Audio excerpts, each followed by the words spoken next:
سلام، تا حالا شده که به این فکر کنین طراحی لباسی که انجام دادین توی چند تا رنگ مختلف یا با جنس پارچه های مختلف چه شکلی میشه؟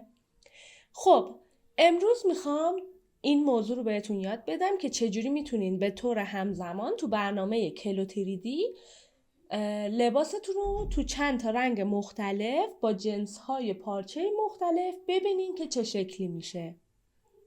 از نوار ابزار بالا پرودکشن رو انتخاب میکنیم و کالروی رو میزنیم. وقتی وارد صفحه کالروی میشیم، قسمت بالا به علاوه است که اد میکنه که شما لباس جدید رو کپی میکنیم و بعد رنگ و جنس پارچه رو میایم تغییر میدیم. 2 بار کلیک رو رنگ میکنیم و قسمت پروپرتی ادیتر میتونیم تنظیمات جدید رو اعمال کنیم.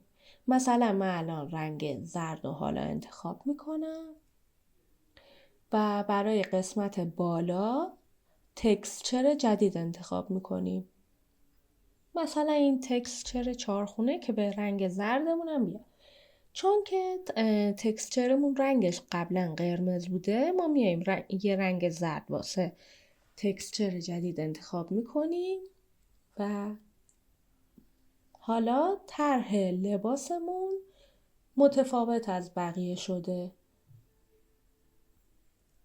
حالا میایم قسمت متریال تایپش رو تغییر میدیم. مثلا من اول میذارم متال. خب متال یه ذره غیر عادیه.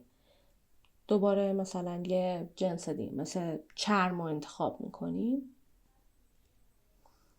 خب دامن هم جنسش رو تغییر میدیم، چرم میذاریم.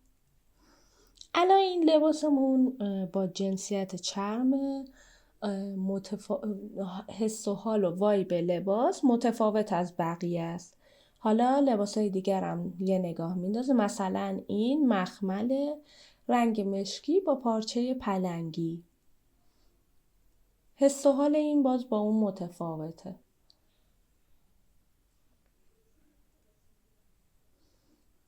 بعدی این مدله که یه تکسچر سبز رنگ داره و خب دیفالت اولمونم که قرمز و قلبی بود.